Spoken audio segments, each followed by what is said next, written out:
So ಭಗವಂತ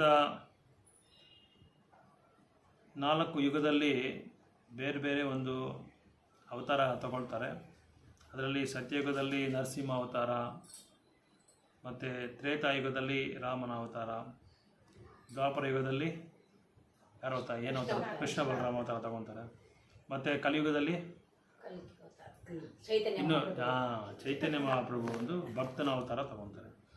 ಈ ಥರ ಯಾಕೆ ತಗೊತಾರೆ ಅಂತ ನಾವು ಭಗವದ್ಗೀತೆಯಲ್ಲಿ ಕೇಳಿರ್ಬೇಕು. ನಾವು 4ನೇ ಅಧ್ಯಾಯದಲ್ಲಿ 9ನೇ ಶ್ಲೋಕದಲ್ಲಿ ಹೇಳ್ತಾರೆ ಕೃಷ್ಣ ಅರ್ಜುನ್ಗೆ, ಜನ್ಮ ಕರ್ಮ ಚಮೇ ದಿವ್ಯಂ ಏವಂ ಯೋ ವೇತಿ ತತ್ವತಃ ತ್ಯಕ್ವಾ ದೇಹಂ ಪುನರ್ಜನ್ಮ ನೈತಿ ಮಾಮೈತಿ ಸೋ ಅರ್ಜುನ ಅಂತ ಹೇಳ್ತಾರೆ.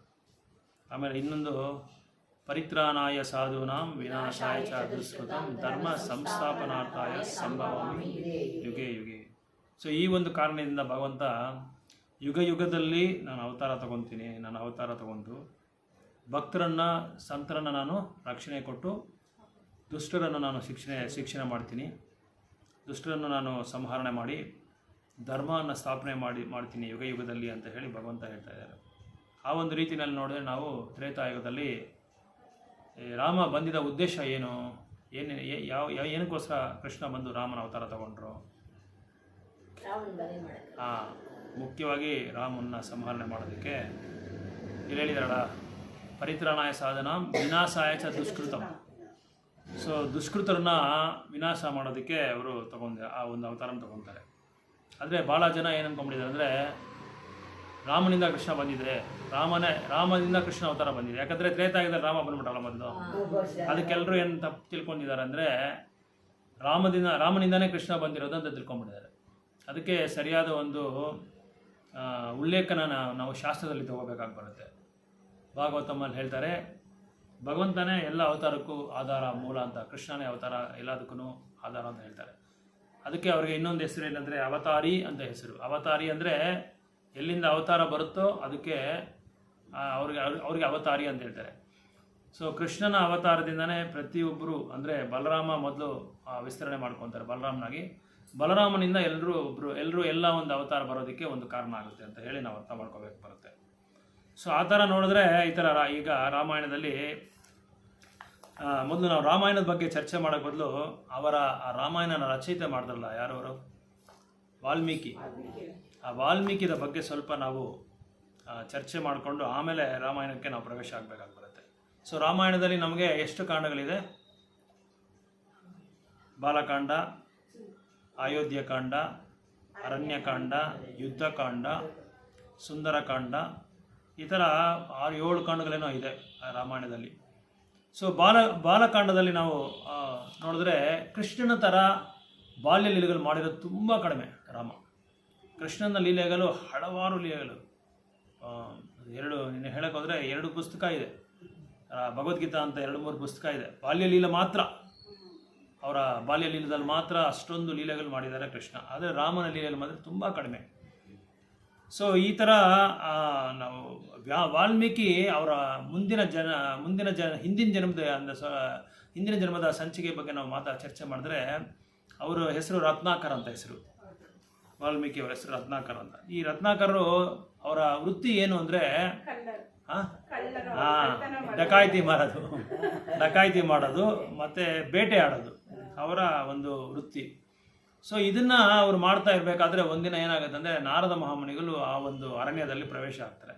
ಇವ್ರು ಮಾಡ್ತಾ ಇರೋ ಒಂದು ಡಕಾಯಿತಿ ನೋಡಿ ಒಂದಿನ ಕೇಳ್ತಾರೆ. ನಾರದನ್ನೇ ಅವ್ರು ಇದು ಮಾಡೋಕ್ಕೆ ಬರ್ತಾರೆ ಒಂದ್ಸಲ ರತ್ನಾಕರು. ಆವಾಗ ನಾರದ ಮುನಿ ಹೇಳ್ತಾರೆ, ಯಾಕಪ್ಪ ನೀನು ಏನಕ್ಕೆ ಈ ಥರ ಎಲ್ಲ ಮಾಡ್ತಾ ಇದೆಯಾ, ಯಾರಿಗೋಸ್ಕರ ನೀನು ಮಾಡ್ತಾ ಇದೆಯಾ ಅಂತ ರತ್ನಾಕರನ್ನ ಕೇಳ್ತಾರೆ ನಾರದ ಮುನಿಗಳು. ಆಗ ಹೇಳ್ತಾರೆ, ನನ್ನ ವೃತ್ತಿನೇ ಇದು, ಆದರೆ ನನ್ನ ಸಂಸಾರನ ನಾನು ನಡೆಸ್ಕೋಬೇಕು, ನನ್ನ ಹೆಂಡತಿ ಮಕ್ಕಳಿಗೋಸ್ಕರ ನಾನು ಇದು ಮಾಡ್ತಾ ಇದ್ದೀನಿ ಅಂತ ನಾರದ ಮುನಿಗಳು ಉತ್ತರ ಕೊಡುವಾಗ ನಾರದ ಮುನಿ ಹೇಳ್ತಾರೆ, ಸರಿ ಆಯಿತು, ಒಳ್ಳೇದು, ನೀನು ಹೆಂಡತಿ ಮಕ್ಕಳಿಗೋಸ್ಕರ ನೀನು ಮಾಡ್ತಾ ಇದೆಯಾ, ಆದರೆ ನೀನು ಮಾಡೋದ್ರಲ್ಲಿ ಪಾಪ ಕಾರ್ಯಗಳು ತುಂಬ ಇದೆ, ಪರವಾಗಿಲ್ವಾ ಅಂತ ಕೇಳ್ತಾರೆ. ಮಾಡಲೇಬೇಕಲ್ಲ, ನಾನೇನು ಮಾಡಬೇಕು, ನನಗೆ ನಮ್ಮ ತಂದೆ ಅವ್ರು ಹೇಳ್ಕೊಟ್ಟಿರೋದು ಇದೆ ವೃತ್ತಿ, ನನಗೆ ಬೇರೆ ವೃತ್ತಿ ಗೊತ್ತಿಲ್ಲ ಅಂತ ಹೇಳ್ತಾರೆ. ಸರಿ, ಅದಕ್ಕೆ ಸರಿ ಆಯಿತು, ನೀನು ಒಬ್ಬನೇ ಪಾಪ, ನೀನು ಯಾರಿಗೋಸ್ಕರ ಮಾಡ್ತಾ ಇದೆಯೋ ಅವರೆಲ್ಲ ಇದರಲ್ಲಿ ಭಾಗ ತಗೊತಾರ ಅಂತ ನೀನು ಕೇಳ್ಕೊಂಬ ಅಂತ ನಿನ್ಗೆ ಹೋಗಿ ಕೇಳ್ಕೊಂಬ. ನಿಮ್ಮ ಇದು ತೊಗೊತಾರೆ, ಯಾಕೆ ತೊಗೊಳ್ಳಲ್ಲ, ಅವ್ರಿಗೋಸ್ಕರ ನಾನು ಮಾಡ್ತಾ ಇರೋದು ಅಂತ ಹೇಳ್ತಾರೆ. ಆವಾಗ ಸ್ವಲ್ಪ ಅವನಿಗೆ ಆ ಉತ್ತರ ಕೊಟ್ಟ ಮೇಲೆ ಸ್ವಲ್ಪ ಶಾಕ್ ಆಯ್ತು ಅವನಿಗೆ. ಓ ಹೌದಲ್ಲ, ಹೌದು, ನಾನು ಅವ್ರಿಗೋಸ್ಕರನೇ ಮಾಡ್ತಾ ಇರೋದು, ಒಂದ್ಸಲ ಏನಕ್ಕೂ ನಾನು ಕೇಳ್ಕೊಂಬಂದ್ಬಿಡ್ತೀನಿ ಅಂತ ಮನೆಗೆ ಹೋಗ್ತಾರೆ. ಸೊ ಮನೆಗೆ ಹೋಗಿ ಹೆಂಡ್ತಿನ ಕೇಳ್ತಾರೆ, ನಾನು ನಿಮಗೋಸ್ಕರ ಇಷ್ಟೊಂದು ಕಷ್ಟಪಟ್ಟು ಡಕಾಯಿತಿ ಮಾಡಿ ಪ್ರಾಣಿಗಳನ್ನ ಹೆಂಗೆ ಸಾಯಿಸ್ತಾ ಇದ್ರು ಅಂದರೆ ಅರ್ಧ ಪ್ರಾಣ ತೆಗೆಯೋದು, ಅರ್ಧ ಪ್ರಾಣ ತೆಗೆಯೋದು, ಅದು ವಿಲ ಅಂತ ನೋಡ್ತಾ ಅದು ಸಾಯಕ್ಕೆ ಹೋಗ್ತಾ ಇದ್ರೆ ಇವರು ಸಂತೋಷ ಪಟ್ಟು ಅದನ್ನು ಸುಖ ಸಂತೋಷ ತಗೊಳ್ಳೋದು ಅದರಲ್ಲಿಂದ. ಆಗ ಆದರೆ ಆ ಹೆಂಡ್ತಿನ ಕೇಳುವಾಗ, ನಾನು ಯಾಕೆ ತೊಗೋಬೇಕಾ ಪಾಪನ, ನೀವೇ ತೊಗೊಳ್ರಿ, ನಾವು ತೊಗೊಳ್ಳಲ್ಲ ಅಂತ ಹೇಳ್ತಾರೆ. ಮಕ್ಕಳು ನಾವು ಕೇಳ್ತಾರೆ, ಮಕ್ಕಳು ನಾವು ತೊಗೊಳ್ಳಲ್ಲ ಅಂತ ಹೇಳ್ತಾರೆ. ಆವಾಗ ಅವ್ರಿಗೆ ಓ ಮುನಿಗಳೇನಿದು ಸರಿ ಹೋಯ್ತು ಅಂತ ಹೇಳಿ ವಾಪಸ್ ಹೋಗ್ತಾರೆ. ವಾಪಸ್ ಹೋಗ್ಬಿಟ್ಟು ನಾರದ ಮುನಿಗಳ ಹತ್ರ ಹೇಳ್ತಾರೆ, ನೀವು ಹೇಳಿದ್ದು ಸರೋಯ್ತು ಮುನಿ, ನಾರದ ಮುನಿಗಳೇ, ಅವರು ತೊಗೊಳ್ಳಲ್ವಂತೆ, ನಾನೇ ತೊಗೋಬೇಕಂತೆ ಆ ಪಾಪ ಕಾರ್ಯಗಳನ್ನ ಅಂತ. ಆವಾಗ ನಾರದ ಮುನಿ ಹೇಳ್ತಾರೆ, ನೋಡಪ್ಪ, ನೀನು ಇಷ್ಟೊಂದು ಪಾಪ ಕಾರ್ಯಗಳನ್ನ ಅವ್ರಿಗೋಸ್ಕರ ಮಾಡಿ ನೀನು ಪಾಪ ತೊಗೊತಾ ಇದೆಯಾ, ಆದರೆ ಅವರು ಯಾವುದು ಭಾಗ ತೊಗೊಳಕ್ಕೆ ಸಿದ್ಧ ಇಲ್ಲ, ಮತ್ತೆ ನೀನು ಯಾಕೆ ಅಂತ ಕೆಲಸ ಕಾರ್ಯ ಮಾಡಕ್ಕೆ ಹೋಗ್ಬೇಕು ಅಂತ ಹೇಳಬೇಕು. ಸರಿ, ನಾನೇನು ಮಾಡಲಿ ಅಂತ ಕೇಳ್ತಾರೆ. ನಾನೇನು ಮಾಡಲಿ ಅಂತ ನಾರದ ಮುನಿನ ಕೇಳಿದ್ರೆ, ಆವಾಗ ನಾರದ ಮುನಿ ಹೇಳ್ತಾರೆ, ಈ ಕಾರ್ಯಗಳನ್ನೆಲ್ಲ ನೀನು ಬಿಟ್ಟು ಏನು ಮಾಡ್ತೀಯಾ, ಒಂದು ಕಡೆ ಕೂತ್ಕೊಂಡು ಮೊದಲು ನೀನು ಮಾಡಿರೋ ಪಾಪಗಳಿಗೆಲ್ಲ ನಿವಾರಣೆ ಏನು ಅಂತ ನೀನು ಹುಡುಕು ಅಂತ ಹೇಳ್ತಾರೆ. ಯಾವ ಥರ ನಾನು ನಿವಾರಣೆ ಹುಡ್ಕೊಳ್ಳೋದು, ಪರಿಹಾರ ಮಾಡ್ಕೊಳ್ಳೋದು ಅಂದರೆ, ಈಗ ನೀನು ಇಲ್ಲಿ ಕೂತ್ಕೊಂಡು ನಾಮನ ಹೇಳು ಅಂತ ಹೇಳ್ತಾರೆ. ಅವ್ರಿಗೆ ನಾಮ ಹೇಳಕ್ಕೂ ಬರ್ತಾ ಇಲ್ಲ. ಸರಿ, ಇವನು ಅರಣ್ಯದಲ್ಲಿ ಇರೋದಲ್ಲ, ಸರಿ ಮರ ಅಂತ ಹೇಳು ಅಂತ ಹೇಳ್ತಾರೆ. ಆವಾಗ ಮರ ಮರ ಮರ ಮರ ಮರ ಅಂತ ಹೇಳ್ತಾ ಇರೋ, ಆವಾಗ ರಾಮ ಅಂತ ಅವ್ರಿಗೆ ಬರುತ್ತೆ. ಯಾಕಂದ್ರೆ ಮರ ನಾವು ಉಲ್ಟಾ ಮಾಡಿದ್ರೆ ರಾಮ ಬರುತ್ತೆ, ನಾವು ಅದು ಹೇಳ್ಕೊಂಡಿದ್ದೆ ರಾಮ ತಾನಾಗಿ ಬಂದ್ಬಿಡುತ್ತೆ. ಅವಾಗ ಹೇಳ್ತಾ ಹೇಳ್ತಾ ಏನಾಗುತ್ತೆ ಅಂದರೆ, ಈ ಹುತ್ತ ಹಂಗೆ ಬೆಳೆದ್ಬಿಡುತ್ತೆ, ದೊಡ್ಡ ಇರುವೆ ಹುತ್ತ ದೊಡ್ಡದಾಗಿ ಬೆಳೆದ್ಬಿಡುತ್ತೆ. ಅದರೊಳಗೆ ಕುತ್ಕೊಂಡು ಹೇಳ್ತಾನೆ ಇದ್ದಾರೆ, ನಾಮ ಜಪ ಮಾಡ್ತಾನೆ ಇದ್ದಾರೆ. ನೋಡಿ, ನಾಮಕ್ಕೆ ಎಷ್ಟೊಂದು ಶಕ್ತಿ ಇದೆ. ಅದಕ್ಕೆ ನಾವು ಹೇಳೋದು ನಾಮ ಹರಿನಾಮ ಹೇಳಿ ಅಂತ. ಎಲ್ಲರೂ ಹುಚ್ಚರು ಅಂತಾರೆ, ಏನಪ್ಪ ಯಾವಾಗಲೂ ನಾಮ ಅಂತ. ಒಂದು ಏನೋ ವಿದ್ಯಾಭ್ಯಾಸ ಇಲ್ದಿರ ಒಂದು ಅರಣ್ಯವಾಸಿ, ಏನು ಒಂದು ಶಿಕ್ಷಣ ಇಲ್ದಿರೋದು, ಒಂದು ಸಭ್ಯತೆ ಇಲ್ಲ, ಒಂದು ನಾಗರಿಕತೆ ಇಲ್ಲ ಅಂಥವರು ಬರೀ ನಾಮ ಹೇಳಿದ್ಬಿಟ್ಟು ದೊಡ್ಡ ರಾಮಾಯಣನೇ ಬರೆದ್ಬಿಟ್ರು. ಯಾರು? ವಾಲ್ಮೀಕಿ ಮಹರ್ಷಿ. ಆವಾಗ ನಾರದ ಮುನಿಗೆ ಅವರು ಹೇಳ್ತಾ ತುಂಬ ಸಂತೋಷ ಆಯಿತು ವಾಲ್ಮೀಕಿಗೆ. ಆವಾಗ ವಾಲ್ಮೀಕಿ ನಾರದ ಮುನಿ ಹತ್ರ ಸ್ವಲ್ಪ ಚರ್ಚೆ ಮಾಡ್ತಾರೆ. ನಾರದ ಮುನಿ ಸ್ವಲ್ಪ ಅವ್ರಿಗೆ ಉಪದೇಶ ಕೊಡೋದಕ್ಕೆ ಶುರು ಆಗುವಾಗ ಕೆಲವು ಪ್ರಶ್ನೆಗಳೆಲ್ಲ ಕೇಳ್ತಾರೆ. ಆ ಮಂತ್ರ ಹೇಳಿದ್ದು ಸ್ಟಾರ್ಟ್ ಆಯ್ತಲ್ಲ, ನೋಡಿ ನೀವು ಮಂತ್ರ ಹೇಳೋದು ನೀವು ಸ್ಟಾರ್ಟ್ ಮಾಡಿ 2 ಗಂಟೆ, ಪ್ರತಿದಿನ 2 ಗಂಟೆ ಭಗವಂತ ನಾಮ ಹೇಳಿ. ನಿಮಗೆ ಭಗವಂತ ಏನು ಮಾಡ್ತಾನೆ, 10ನೇ ಅಧ್ಯಾಯ 10ನೇ ಶ್ಲೋಕ, ತೇಷಂ ಸತತಯುಕ್ತಾನಾಂ ಭಜತಾಂ ಪ್ರೀತಿಪೂರ್ವಕಂ ದದಾಮಿ ಬುದ್ಧಿ ಯೋಗಂ ತಂ ಏನಮಾಮಪಿ ಅಂತಿದೆ. ಆವಾಗ ಭಗವಂತ ಏನು ಮಾಡ್ತಾನೆ, ಸತತವಾಗಿ ನನ್ನ ನಾಮನ ಉಚ್ಚಾರಣೆ ಮಾಡಿರೋ ಈ ಒಂದು ಆತ್ಮಗೆ ನಾನೇನು ಮಾಡ್ತೀನಿ, ಬುದ್ಧಿ ಕೊಡ್ತೀನಿ, ಬುದ್ಧಿ ಯೋಗಂತಂ. ಸೊ ಬುದ್ಧಿ ಕೊಡೋಕ್ಕೆ ಸ್ಟಾರ್ಟ್ ಮಾಡಿಬಿಟ್ರು ವಾಲ್ಮೀಕಿಗೆ ರಾಮ. ಸೊ ಬುದ್ಧಿ ಕೊಡೋಕ್ಕೆ ಸ್ಟಾರ್ಟ್ ಮಾಡಿದ್ರೆ ಇವರಿಗೆ ಅವಾಗ ವಿಚಾರಣೆ ಮಾಡ್ತಾರೆ, ಎನ್ಕ್ವೈರಿ ಮಾಡ್ತಾರೆ. ಅತತೋ ಬ್ರಹ್ಮ ಜಿಜ್ಞಾಸ ಅಂತ ಹೇಳ್ತಾರೆ ಅದರಲ್ಲಿ ಭಾಗವತಮಲ್ಲಿ. ಸೊ ಇವ್ರಿಗೆ ಏನಾಯ್ತು ಅಂದರೆ, ಸ್ವಲ್ಪ ಏನಾದರೂ ಆ ಬುದ್ಧಿ ಬರೋದಕ್ಕೆ ಸ್ಟಾರ್ಟ್ ಆಯಿತು, ವಿಚಾರಣೆ ಮಾಡೋದಕ್ಕೆ ಸ್ಟಾರ್ಟ್ ಆಯಿತು. ಆವಾಗ ಅವ್ರು ಏನು ವಿಚಾರಣೆ ಮಾಡ್ತಾರೆ ಅಂದರೆ, ಯಾರು ಉತ್ತಮವಾದ ಒಂದು ಶ್ರೇಷ್ಠವಾದ ಒಂದು ಪುರುಷ ಯಾರು ಅಂತ ಇವರು ಯಾರು ವಾಲ್ಮೀಕಿ ಕೇಳ್ತಾರೆ ನಾರದ ಮುನಿಗೆ. ಆವಾಗ ನಾರದ ಮುನಿಗೆ ಹೇಳ್ತಾರೆ, ನಿನಗೆ ಅದನ್ನು ತಿಳ್ಕೋಬೇಕಾದ್ರೆ ತುಂಬ ಹೊತ್ತಾಗುತ್ತೆ, ನಾನು ನಿನಗೆ ಅದ್ರ ಬಗ್ಗೆ ಹೇಳ್ತೀನಿ ಅಂತ ಹೇಳುವಾಗ ನಾರದ ಮುನಿ ಒಂದೊಂದೇ ಹೇಳ್ಕೊಂಡು ಬರ್ತಾ ಇರ್ತಾರೆ. ನಾರದ ಮುನಿ ಇವರಿಬ್ಬರಿಗೂ ಅವಾಗ ಚರ್ಚೆ ಆಗುತ್ತೆ. ಸೊ ನಾರದ ಮುನಿ ಅವ್ರ ಬಗ್ಗೆ ಹೇಳ್ಕೊಂಡು ಬರ್ತಾ ಇರುವಾಗ ಏನಾಗುತ್ತೆ ಅಂದರೆ, ಅಕಸ್ಮಾತ್ ಆಗಿ ಒಂದು ಕಾಲಘಟ್ಟದಲ್ಲಿ ಏನಾಗುತ್ತೆ ಅಂದರೆ, ವಾಲ್ಮೀಕಿಗೆ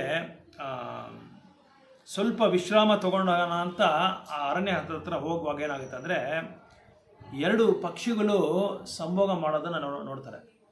ಅದನ್ನು ನೋಡುವಾಗ ಒಬ್ಬ ಬೇಟೆಗಾರ ಏನು ಮಾಡ್ತಾನೆ, ಆ ಒಂದು ಗಂಡು ಪಕ್ಷಿಗೆ ಬಿಲ್ಲು ಗುರಿ ಮಾಡಿ ಬಿಲ್ಲು ಹಾಕ್ತಾನೆ. ಬಿಲ್ಲು ಹಾಕ್ಬಿಟ್ಟು ಅದು ಕೆಳಗೆ ಬಿದ್ದು ಸತ್ತೋಗ್ಬಿಡುತ್ತೆ. ಆವಾಗ ಇವರಿಗೆ ತುಂಬ ಅದ್ರ ಮೇಲೆ ಅನುಕಂಪ ಬಂದ್ಬಿಡುತ್ತೆ. ನೋಡ್ದ, ಒಂದು ಗಂಡ ಹೆಂಡ್ತೀರು ಚೆನ್ನಾಗಿರುವಾಗ ಇಂಥ ಕೆಲಸ ಮಾಡ್ಬಿಟ್ನಲ್ಲ ಇವನು ಅಂತ ಇವ್ರೇನು ಮಾಡ್ತಾರೆ, ಇವರು ಯೋಚನೆ ಮಾಡೋದು ಶುರು ಮಾಡ್ಕೊತಾರೆ. ಇಲ್ಲ, ಇವರು ವಾಲ್ಮೀಕಿ ಯೋಚನೆ ಮಾಡೋದು ಶುರು ಮಾಡ್ಕೊತ ಅವ್ರಿಗೇನಾಗುತ್ತೆ ಅಂದರೆ, ಅವರ ಬಾಯಿಂದ ಮಂತ್ರಗಳು ಸ್ಟಾರ್ಟ್ ಆಗಿಬಿಡುತ್ತೆ. ವಾಲ್ಮೀಕಿ ಬಾಯಿಂದ ಸಂಸ್ಕೃತದಲ್ಲಿರೋ ಮಂತ್ರಗಳೆಲ್ಲ ಅವರು ಉಚ್ಚಾರಣೆ ಮಾಡೋದಕ್ಕೆ ಶುರು ಮಾಡ್ಕೊಂಡ್ಬಿಡ್ತಾರೆ. ಆವಾಗ ಶುರು ಮಾಡ್ಕೊತ ಏನಾಗುತ್ತೆ, ಬ್ರಹ್ಮ ಬಂದು ಆವಾಗ ಆವಿರ್ಭಾವ ಆಗ್ತಾರೆ. ಸೊ ಬ್ರಹ್ಮ ಆವಿರ್ಭಾವ ಆಗಿ ವಾಲ್ಮೀಕಿ ನೋಡ್ತಾರೆ. ವಾಲ್ಮೀಕಿ ನೋಡಿದ ತಕ್ಷಣ ವಾಲ್ಮೀಕಿ ಅವ್ರಿಗೆ ನಮಸ್ಕಾರ ಹಾಕಿ ಈ ಒಂದು ನಡೆದಿರೋ ಸಂಭವ ಬಗ್ಗೆ ಅವ್ರಿಗೆ ಹೇಳ್ತಾರೆ. ಆವಾಗ ಬ್ರಹ್ಮ ಹೇಳ್ತಾರೆ, ಆ ಬ್ರಹ್ಮ ಹತ್ರ ಕೇಳ್ತಾರೆ ಅವರು, ಇದಕ್ಕೆ ಸರಿಯಾದ ಉತ್ತರ ಏನು, ನಾನು ಯಾವ ಥರ ಇದನ್ನು ಅರ್ಥ ಮಾಡ್ಕೊಬೇಕು ಅಂತ ಕೇಳುವಾಗ ಆವಾಗ ಹಾಗೇನು ಮಾಡ್ತಾರೆ, ಬ್ರಹ್ಮ ಬಂದು ಅದ್ರ ಬಗ್ಗೆ ಆ ಕರ್ಮದ ಬಗ್ಗೆ ಹೇಳ್ತಾ ಇರುವಾಗ ಏನಾಗುತ್ತೆ ಅಂದರೆ, ಇದಕ್ಕೆ ಉತ್ತಮವಾದ ಪರಮಪುರುಷ ಯಾರು ಅಂತ ವಾಲ್ಮೀಕಿ ಕೇಳುವಾಗ ಆ ರಾಮನ ಎಲ್ಲ ಒಂದು ಗುಣಗಳನ್ನ ಅವರು ವರ್ಣನೆ ಮಾಡ್ತಾರೆ. ತುಂಬ ಚೆನ್ನಾಗಿದೆ. ಒಂದೊಂದು ವರ್ಣನೆ ಬಂದು 2 ಗಂಟೆ 3 ಗಂಟೆ ಆಗುತ್ತೆ ಅದನ್ನು ವರ್ಣನೆ ಮಾಡೋಕ್ಕೆ. ಅಷ್ಟೊಂದು ಗುಣಗಳಿದೆ ರಾಮಂದು. ಗುಣಶೀಲ ತುಂಬ ಇದೆ. ಆಮೇಲೆ ತುಂಬ ವಿನಯವಂತ, ಬುದ್ಧಿವಂತ, ಇದೆಲ್ಲ ಒಂದು 16-18 ಗುಣಗಳಿದೆ. ಒಂದೊಂದು ಗುಣನೂ ಅದರಲ್ಲಿ ರಾಮಾಯಣದಲ್ಲಿ ವರ್ಣನೆ ಮಾಡ್ತಾರೆ. ಸೊ ಆಮೇಲೆ ಇದ್ರ ಬಗ್ಗೆ ಆಮೇಲೆ ಎಷ್ಟು ಕರುಣಾಮಯಿ ಅವರು. ಆಮೇಲೆ ಮತ್ತೆ ಏನಂದರೆ ಅವರು ಯಾವ ಒಂದು ಭಕ್ತ ಬಂದು ದೀನರಾಗಿರ್ತಾರೋ ಅವ್ರಿಗೆ ತಕ್ಷಣ ಅವ್ರಿಗೆ ದೀನದಯಾಲಾಗಿ ಅವ್ರು ಬಂದ್ಬಿಡ್ತಾರಂತೆ ಭಗವಂತ ಆಮೇಲೆ ಪ್ರಾಣಿಗಳು ಕೂಡ ಅವರು ತುಂಬ ಕರುಣಾಮಯಿ ಅಂತೆ. ನಾವು ಗಜೇಂದ್ರ ಮೋಕ್ಷ ನೋಡ್ಬೋದು. ಗಜೇಂದ್ರದಲ್ಲಿ ಆನೆಗೇ ಮೋಕ್ಷ ಕೊಡೋದಕ್ಕೆ ಅವರು ಶುರು ಆಗ್ಬಿಡ್ತಾರೆ. ಆಮೇಲೆ ದ್ರೌಪದಿಗೆ ನಾವು ನೋಡ್ಬೋದು. ದ್ರೌಪದಿ ವಸ್ತ್ರಾಭರಣ ಮಾಡುವಾಗ ಅವರು ವಸ್ತ್ರದ ರೂಪದಲ್ಲೇ ಬಂದು ಅವ್ರಿಗೆ ಸಹಾಯ ಮಾಡ್ತಾರೆ. ಈ ಥರ ಹಲವಾರು ಭಕ್ತರಿಗೆ ಹಲವಾರು ಒಂದು ಪ್ರದೇಶಗಳಲ್ಲಿ ಹಲವಾರು ಸಂದರ್ಭದಲ್ಲಿ ಭಗವಂತ ಬಂದು ಅವ್ರಿಗೆ ಕರುಣೆ ಕೊಡ್ತಾರೆ. ಕರುಣೆನ ಅವ್ರಿಗೆ ಕೊಟ್ಟು ಅವ್ರನ್ನ ಮುಕ್ತಿ ಕೊಟ್ಟು ಇದು ಮಾಡ್ತಾರೆ ಅವ್ರನ್ನ. ಈ ಥರ ವಾಲ್ಮೀಕಿ ಇದೆಲ್ಲ ಕೇಳ್ಕೊಂಡಿರುವಾಗ ಬ್ರಹ್ಮ ಏನು ಹೇಳ್ತಾರೆ ಅಂದರೆ, ನೀನೀಗ ಏನು ಮಾಡ್ತೀಯ ಅಂದರೆ, ಅಂಥ ರಾಮನ ಬಗ್ಗೆ, ಅಂಥ ಶ್ರೇಷ್ಠವಾದ ಗುಣಗಳಿರುವಂಥ ವ್ಯಕ್ತಿ, ಮಹಾಪುರುಷ ಭಗವಂತ ರಾಮ ಇಲ್ಲಿ ಆವಿರ್ಭಾವ ಆಗ್ತಾ ಇರ್ತಾರೆ.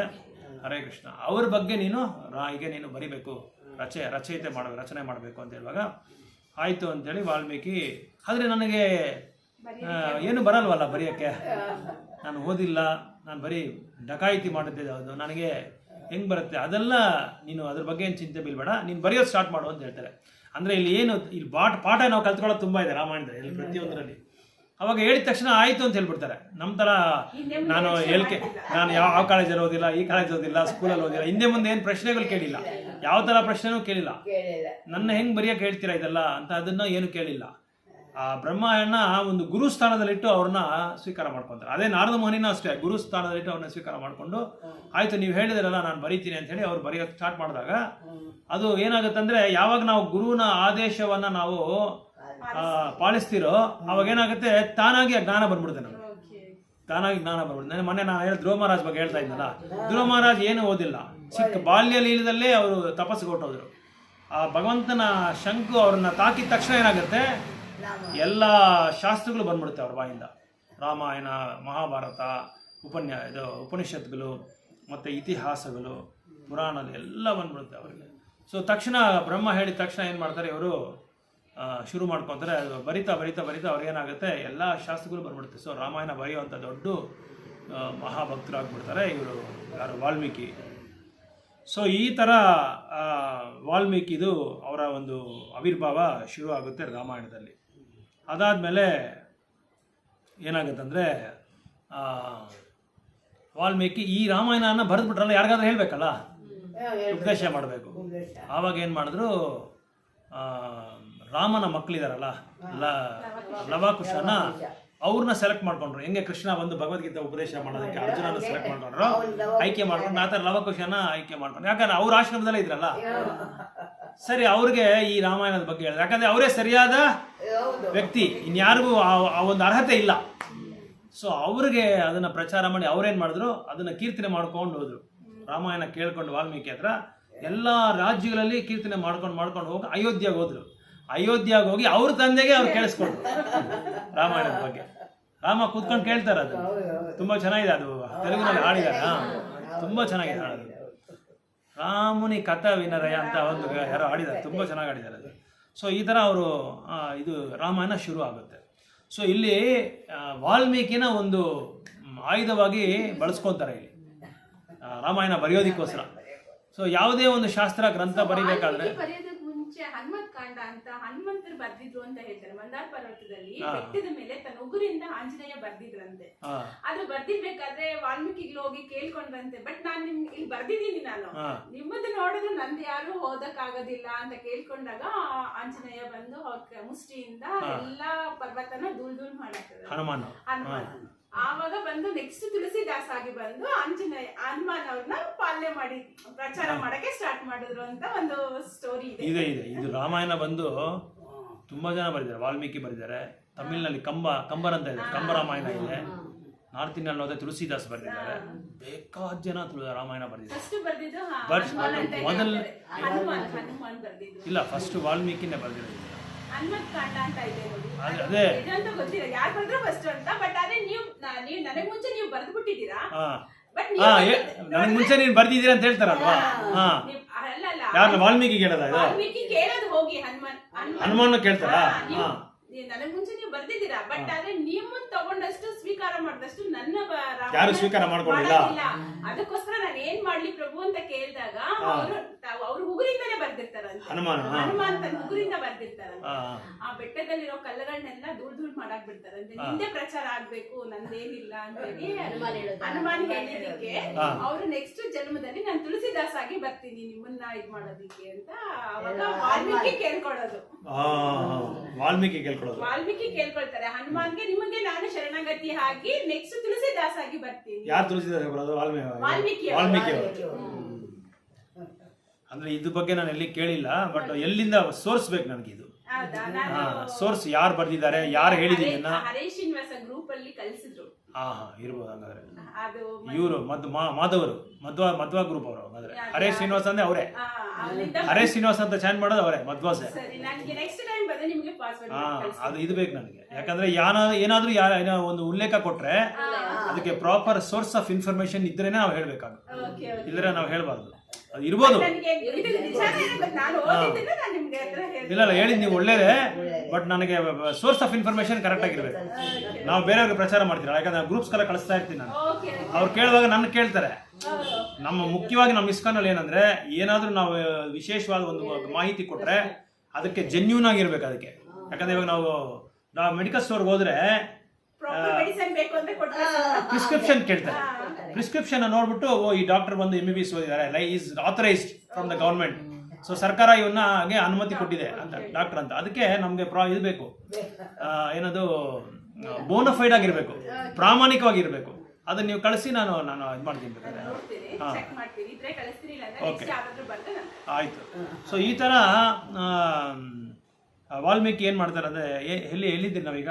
ಅಯೋಧ್ಯೆ. ಲವಕುಶ ಅಯೋಧ್ಯೆ ಹತ್ರ ಹೋಗ್ತಾರೆ. ಅಯೋಧ್ಯೆ ಹತ್ರ ಹೋಗಿ ರಾಮನಿಗೆ ರಾಮಾಯಣದ ಬಗ್ಗೆ ಹೇಳ್ತಾ ಇರ್ತಾರೆ. ತುಂಬಾ ಚೆನ್ನಾಗಿದೆ ಇದು, ಈ ಒಂದು ಸನ್ನಿವೇಶ.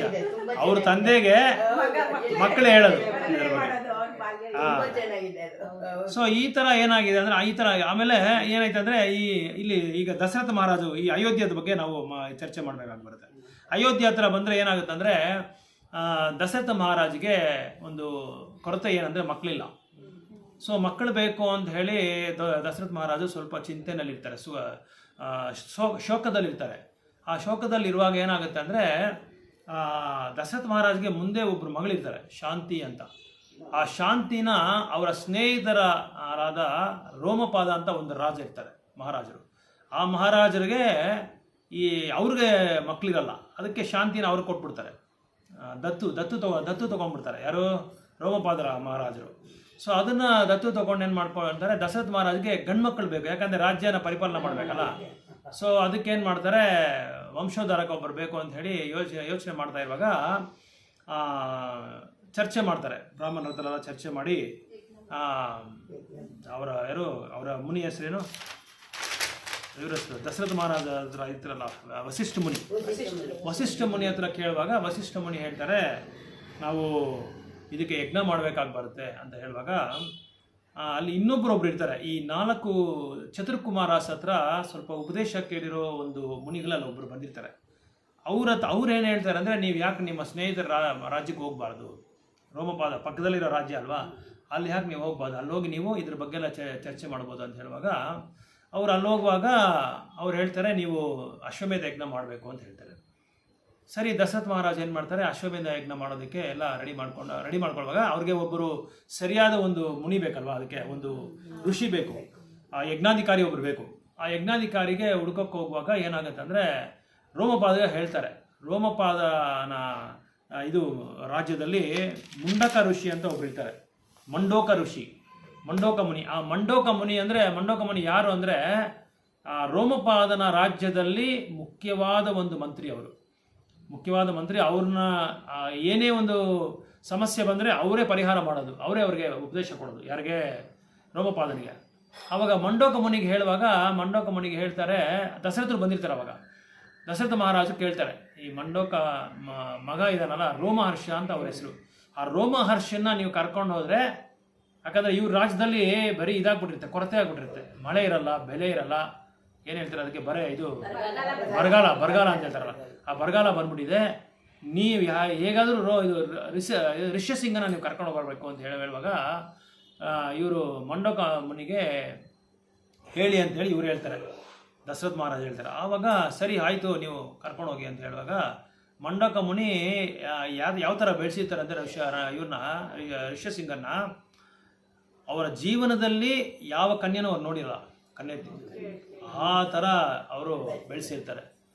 ಬರೀ ಅದು ಯಾವಾಗಲೂ ತಪಸ್ಯ ಮಾಡೋದು, ಭಗವಂತನ ನಾಮ ಜಪ ಮಾಡೋದು, ಯಜ್ಞಗಳು ಮಾಡೋದು, ಇದೊಂದೇ ಅವ್ರಿಗೆ ಕಲಿಸಿರೋದು, ಬೇರೆ ಏನೂ ಕಲಿಸಿರಲ್ಲ. ಹೊರಗಡೆನೇ ಕರ್ಕೊಂಬಂದಿರಲ್ಲ, ಆಶ್ರಮದಲ್ಲಿ ಹೊರಗಡೆನೇ ಇರ್ತಾರೆ ಯಾವಾಗಲೂ.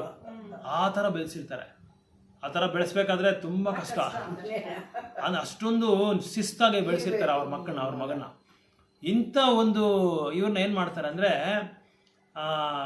ಇವರು ದಶರಥ ಮಹಾರಾಜ್ಗೆ ಹೇಳ್ತಾರೆ, ಯಾವ ಥರ ಅದು ನಿಮ್ಮ ಜವಾಬ್ದಾರಿ, ನೀವು ಯಾವ ಥರ ಕರ್ಕೊಂಡು ಹೋಗ್ತೀವಿ, ನೀವು ಕರ್ಕೊಂಡು ಹೋಗಿ ಅಂತ ಹೇಳ್ತಾರೆ. ಯಾಕಂದರೆ ಮಂಡೋಕ ಮುನಿಗೆ ತುಂಬ ಕೋಪ ಜಾಸ್ತಿ, ಏನಾದರೂ ಸ್ವಲ್ಪ ಹೆಚ್ಚು ಕಡಿಮೆ ಆದರೆ ಶಾಪ ಕೊಟ್ಬಿಡ್ತಾರೆ.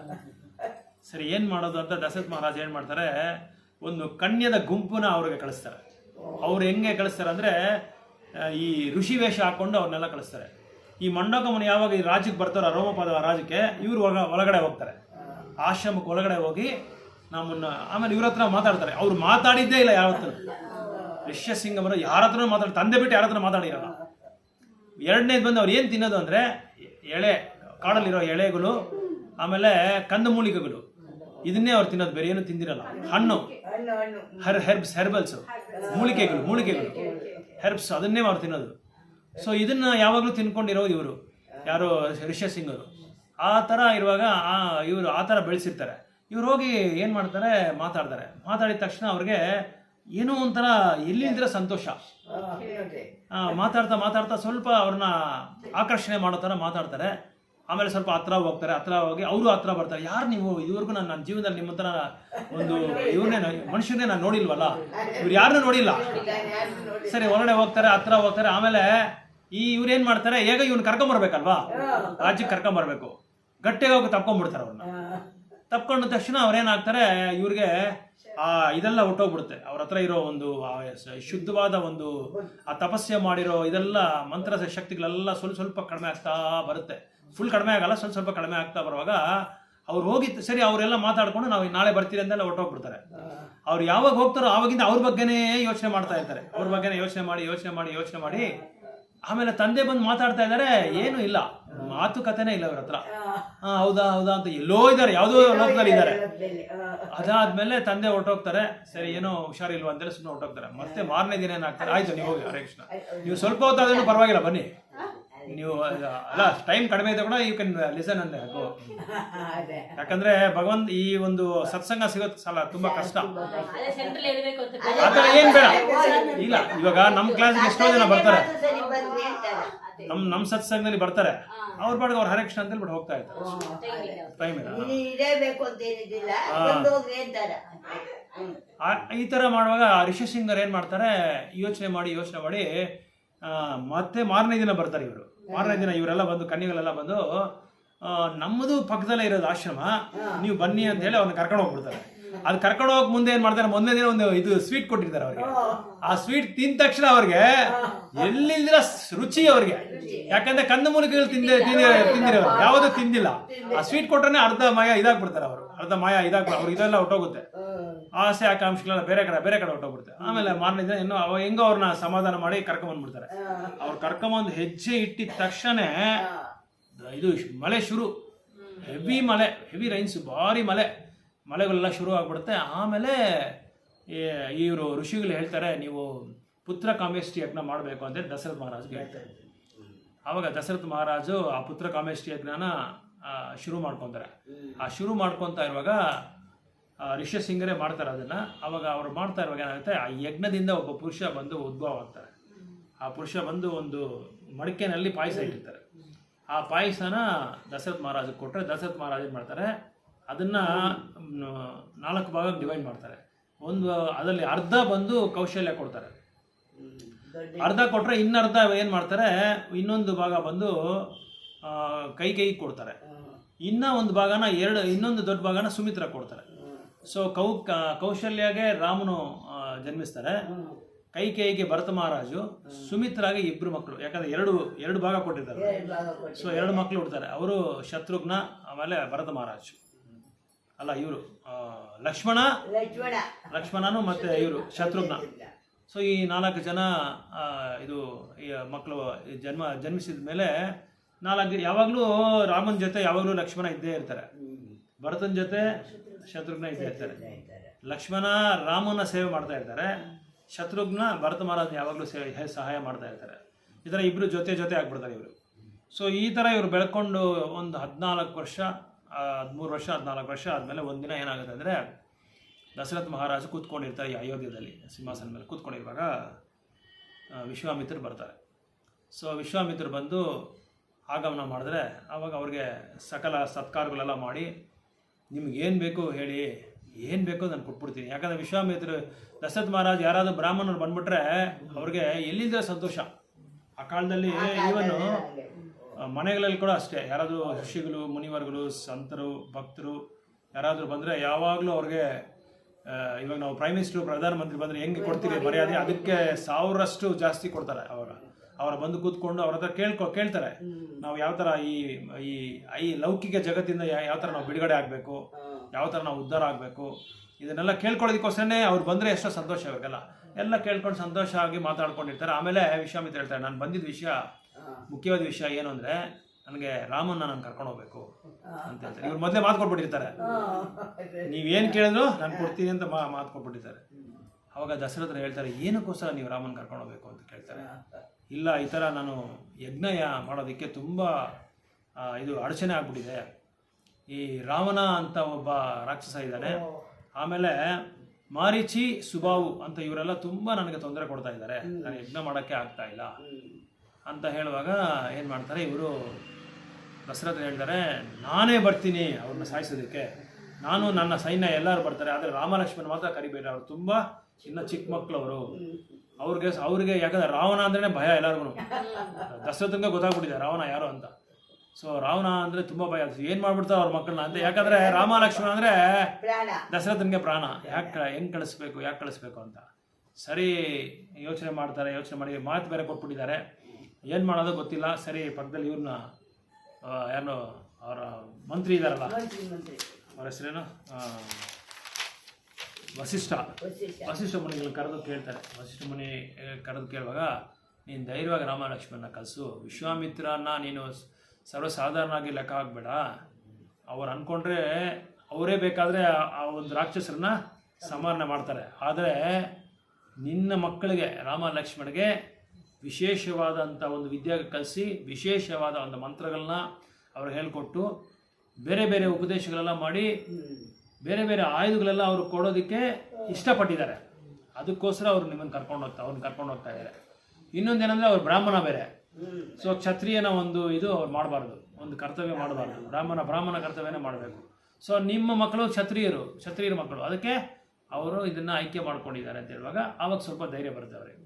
ಸರಿ ನೀವು ಕರ್ಕೊಂಡು ಹೋಗಿ ಅಂತ ಹೇಳುವಾಗ ಅವ್ರಿಗೆ ಆವಾಗಲೂ ಮನಸ್ಸಿಲ್ಲ, ಆಗಲೂ ಕಳಿಸ್ತಾರೆ. ಸರಿ ಕಳಿಸ್ತು ಹೋಗ್ತಾ ಇರುವಾಗ ವಿಶ್ವಾಮಿತ್ರನ ಜೊತೆ ಹೋಗ್ತಾರೆ. ವಿಶ್ವಾಮಿತ್ರನ ಜೊತೆ ಹೋಗ್ತಾ ಇರುವಾಗ ಅವ್ರ ಆಶ್ರಮಕ್ಕೆ ಹೋಗ್ತಾರೆ. ಆಶ್ರಮಕ್ಕೆ ಹೋಗುವಾಗ ಹೋಗ್ತಾ ಅದು ತುಂಬ ನಡೆಯುತ್ತೆ. ವಿಶ್ವಾಮಿತ್ರನ ಜೊತೆ ಅವ್ರು ಮಲ್ಕೊಂಡಿರ್ತಾರೆ, ಅವಾಗ ಮಲ್ಕೊಂಡಿರುವಾಗ ಬೆಳಗ್ಗೆ ಇವ್ರನ್ನ ಎಬ್ಬಂಗೆ ವಿಶ್ವಾಮಿತ್ರನಿಗೆ ಯಾರು ಅಂತ ಗೊತ್ತಿವರಲ್ಲ. ಸೊ ಅವ್ರನ್ನ ಹೆಂಗೆ ಎಬ್ಬಿಸ್ಬೇಕು ಅಂತ ಹೇಳಿ ಅವ್ರಿಗೆ ವಿಶ್ವಾಮಿತ್ರನಿಗೆ ಇದು ಅಲ್ಲ, ಅವ್ರು ಎಬ್ಬಿಸ್ಬೇಕು ಹೆಂಗೆ ಎಬ್ಬಿಸ್ಬೇಕು ಅಂತ ಹಿಂದೆ ಬೀಳ್ತಾ ಇರ್ತಾರೆ. ಯಾಕಂದ್ರೆ ಇವರು ದೈವೋತ್ತಮ ಪರಮ ಪುರುಷರಲ್ಲ ಇಬ್ರು. ಅದಕ್ಕೆ ಏನ್ ಮಾಡ್ತಾರೆ, ಒಂದು ಮಂತ್ರನ ಸ್ಟ್ಯಾಂಡ್ ಮಾಡ್ತಾರೆ. ಆವಾಗಲೇ ಕೌಸಲ್ಯ ಸುಪ್ರಭಾತಮ್ನ ಅವ್ರು ಹಾಡೋದು. ಮರದ ಕೆಳಗಡೆ ಮಲ್ಕೊಂಡಿರ್ತಾರೆ, ಇವ್ರು ಎಬ್ಬಿಸ್ಬೇಕು ಅಂತ ಹೇಳಿ ಆ ಒಂದು ಹಾಡನ್ನ ಹಾಡ್ತಾರೆ, ಸುಪ್ರಭಾತಮ್ನ ಹಾಡಿದಾರೆ ಅವರು, ಇವರು ವಿಶ್ವಾಮಿತ್ರ ಹಾಡೋದು ಅದು. ಸೊ ಅದೇ ಇವಾಗ ರಾಮನ ಎಲ್ಲ ಮಂದಿರಗಳಲ್ಲಿ ಬೆಳಗ್ಗೆ ಭಗವಂತ ನೆನೆಸ್ಬೇಕಾದ್ರೆ ಈ ಒಂದು ಹಾಡನ್ನ ಯಾವಾಗಲೂ ಪ್ಲೇ ಮಾಡ್ತಾರೆ, ಸುಪ್ರಭಾತನ ಹಾಡ್ತಾರೆ. ಸೊ ಅದು ಹಾಡುವಾಗ ಆವಾಗ ಇವ್ರು ರಾಮ ಲಕ್ಷ್ಮಣ ಎದ್ದು ನೆಕ್ಸ್ಟ್ ಕಾರ್ಯಕ್ರಮಕ್ಕೆ ಹೋಗ್ತಾರೆ. ಹೋಗುವಾಗ ವಿಶ್ವಾಮಿತ್ರ ಹೇಳ್ತಾರೆ, ಈ ಥರ ಯಜ್ಞ ಮಾಡೋದಕ್ಕೆ ಮೊದಲು ಇವ್ರನ್ನ ಇದು ತಾಟಕಿ ಅಂತ ಒಬ್ಬ ರಾಕ್ಷಸಿ ಇದ್ದಾಳೆ, ಅವಳನ್ನ ನೀವು ವಧ ಮಾಡ್ಬೇಕು ಮೊದಲು, ಅವಳು ತುಂಬಾ ಇದು ಕೊಡ್ತಾ ಇದ್ದಾರೆ, ತುಂಬಾ ತೊಂದರೆ ಕೊಡ್ತಾ ಇದ್ದಾರೆ ಅಂತ ಹೇಳುವಾಗ, ಈ ತಾಟಕಿ ಯಾರು ಅಂದ್ರೆ ಅವಿದ್ಯಾ ಅನ್ನೋದಕ್ಕೆ ಅರ್ಥ ನಮಗೆ ಅಜ್ಞಾನದಲ್ಲಿ ಇದ್ದಾರೆ ಅಂತ ಅರ್ಥ.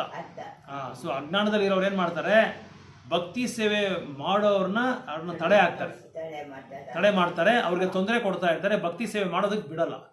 ಅದಕ್ಕೆ ನೀನೇನ್ ಮಾಡ್ಬೇಕು, ಇವ್ರನ್ನ ನೀನು ಸಮಾನ ಮಾಡ್ಬೇಕು ಅಂತ ಹೇಳುವಾಗ ಅವ್ರು ತಾಟಕಿನ ಸಮಾನ ಮಾಡ್ತಾರೆ. ರಾಮ ಲಕ್ಷ್ಮಣ ಇಬ್ರು. ವಿಶ್ವಾಮಿತ್ರರು ಏನ್ ಹೇಳಿದ್ರೆ ಇದ್ರಲ್ಲಿ ಇನ್ನೊಂದು ಪಾಠ ಏನ್ ಕಲ್ತ್ಕೋಬೇಕಂದ್ರೆ, ಗುರು ಹೇಳಿದ ತಕ್ಷಣ ಬೇರೆ ಮಾತೇ ಇಲ್ಲ, ಬೇರೆ ಬ್ಯಾಕ್ ಆನ್ಸರ್ ಯಾವ್ದು ಕೊಡಲ್ಲ, ಅಂದ್ರೆ ಉತ್ತರ ಕೊಡಲ್ಲ, ತಕ್ಷಣ ಅದನ್ನ ಮಾಡ್ಬಿಡ್ತಾರೆ ರಾಮ ಲಕ್ಷ್ಮಣ. ಸೊ ಅದನ್ನ ಆ ಪಾಠ ನಾವು ಗುಣಪಾಠನ ಇದ್ರಲ್ಲಿ ಕಲ್ತ್ಕೊಬೇಕು ರಾಮಾಯಣದಲ್ಲಿ. ಗುರು ಆದೇಶಗಳನ್ನ ಯಾವ ತರ ನಾವು ಪಾಲನೆ ಮಾಡಬೇಕು ಅಂತ. ಆವಾಗ ಅವ್ರನ್ನ ಸಂಹರಣೆ ಮಾಡ್ತಾರೆ. ತಾಟಕನ ಸಂಹರಣೆ ಮಾಡಿದ ಆಮೇಲೆ ಅಂತಾರೆ, ಈಗ ಮುಖ್ಯವಾದ ರಾಕ್ಷಸ ಯಾರಂದ್ರೆ ಸುಬಾಹುನು ಇವನು ಮಾರೀಚಿನ ನಾವು ಸಂಹಾರ ಮಾಡಬೇಕು ಅಂತ ಹೇಳುವಾಗ, ಆಮೇಲೆ ಸುಬಾಹುನ ವಧ ಮಾಡ್ತಾರೆ. ಸುಬಾಹುನ ವಧ ಮಾಡುವಾಗ ಮಾರೀಚಿಗೆ ರಾವಣ ಅಂದ್ರೆ ತುಂಬಾ ಭಯ, ಯಾವಾಗಲೂ ರಾವಣ ಅಂದ್ರೆ ತುಂಬಾ ಭಯ. ಆಮೇಲೆ ಈ ರಾಮ ಸುಬಾಹುನ ಇದು ವಧ ಮಾಡಿದ್ಮೇಲೆ ತುಂಬ ಭಯ ಬಂದ್ಬಿಡುತ್ತೆ ಮಾರೀಚಿಗೆ.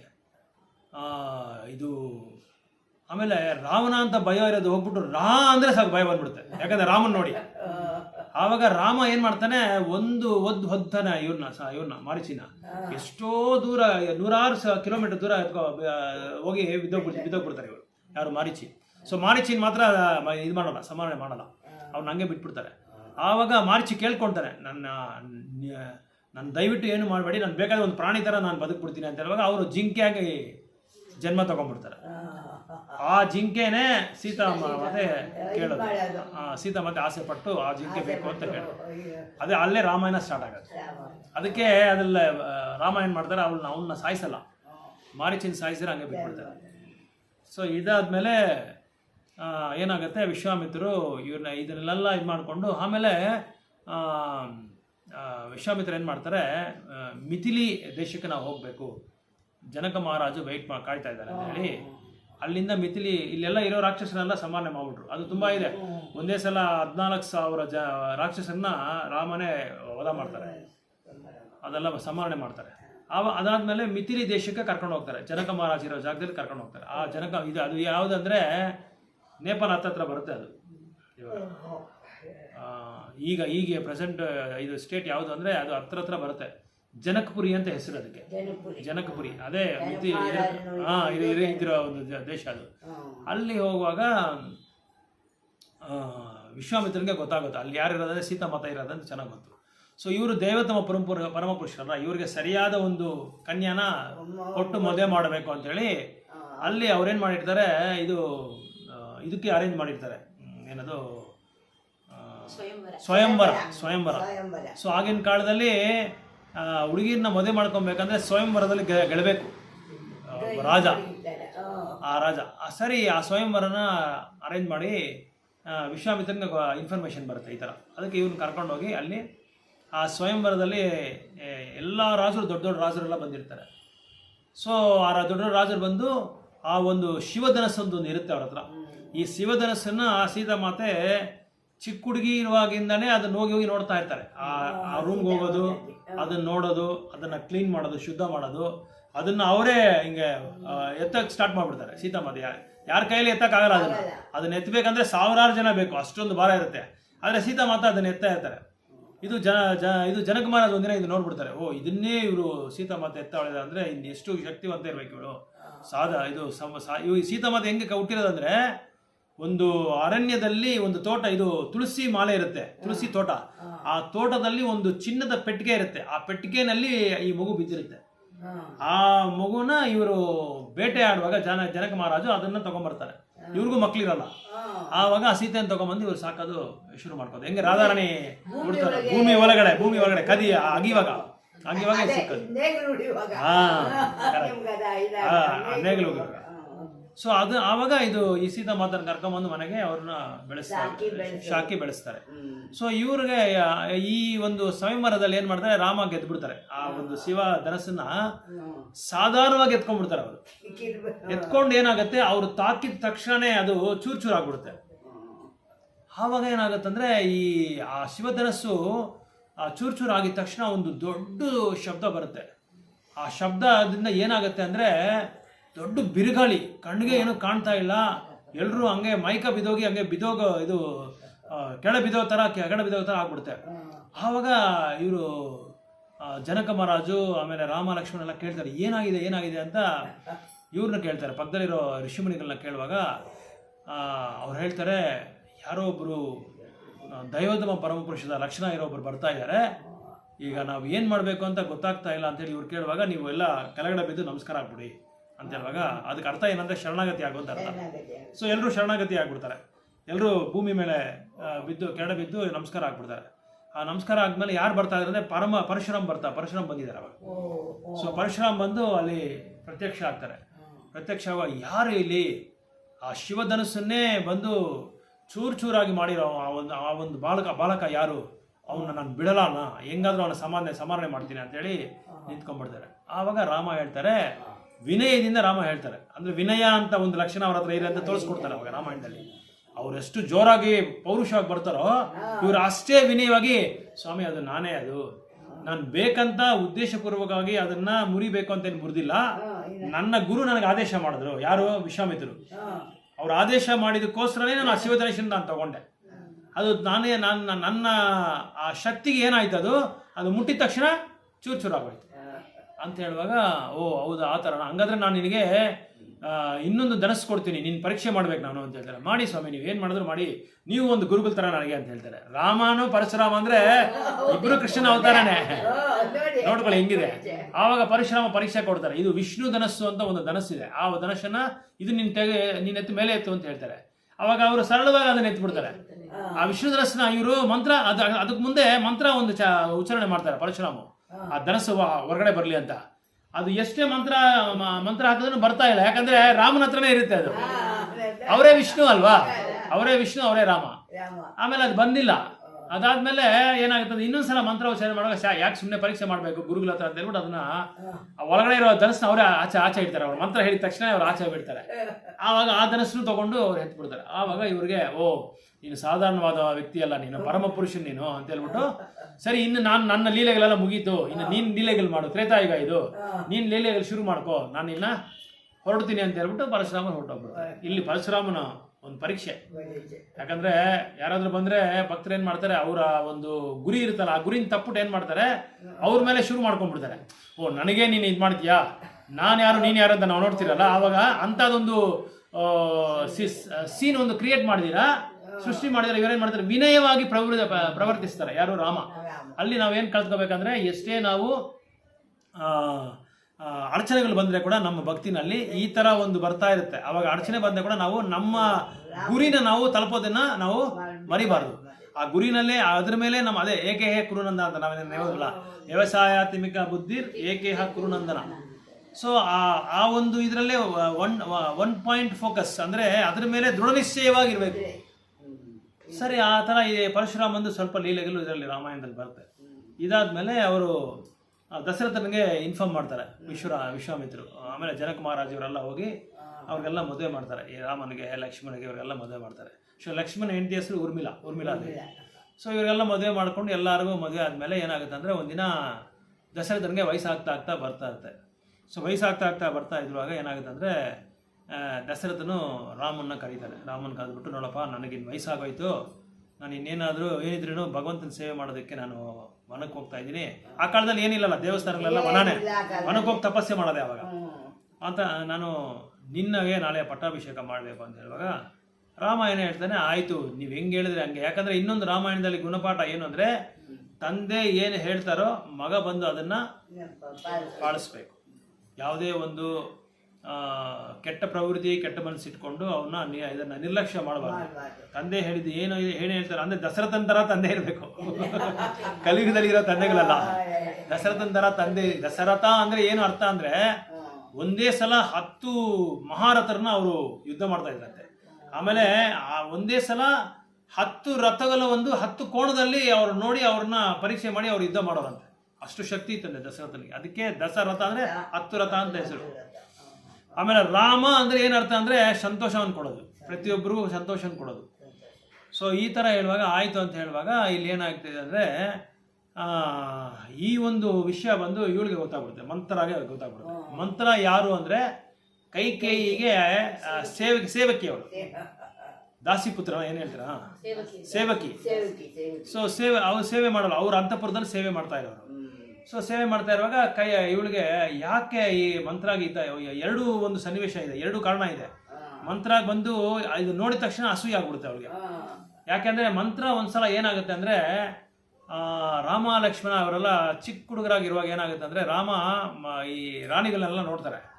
4 ರಾಣಿಗಳು ಇರ್ತಾರೆ, ರಾಮ ಲಕ್ಷ್ಮಣ ಎಲ್ಲ ಆಡ್ತಾ ಇರ್ತಾರೆ. ಆವಾಗ ಆ ಸಮಯದಲ್ಲಿ ಮಂತ್ರ ಬರ್ತಾರೆ. ಮಂತ್ರ ನೋಡಿದ ತಕ್ಷಣ ರಾಮನಿಗೆ ಏನೋ ಒಂಥರ ಅನಿಸುತ್ತೆ, ಇವಳೇನೋ ಒಂದ್ಸಲ ಗೇಲಿ ಮಾಡಬೇಕು ಅಂತ.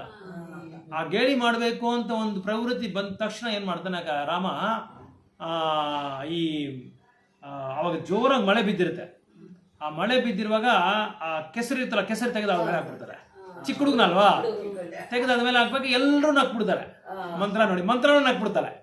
ಯಾಕಂದ್ರೆ ಇದು ಹುಡುಗರು ತಾನೇ ಹಾಕಿರೋದು, ಅದನ್ನ ಒಂದು ಸ್ಪಿರಿಟ್ ಆಗಿ ತಗೊಳ್ಳೋಣ ಅಂತ ಅವಳು ನಗ್ಬಿಡ್ತಾರೆ. ಆದರೆ ಒಳಗಡೆ ಅವಳಿಗೆ ಲೆಕ್ಕ ಆಗ್ತಾ ಇರ್ತಾರೆ, ಈ ರಾಮನು ಯಾವಾಗಾದ್ರೂ ಒಂದಿನ ನಾನು ಸೇಡ್ ತೀರ್ಸ್ಕೊಂತೀನಿ.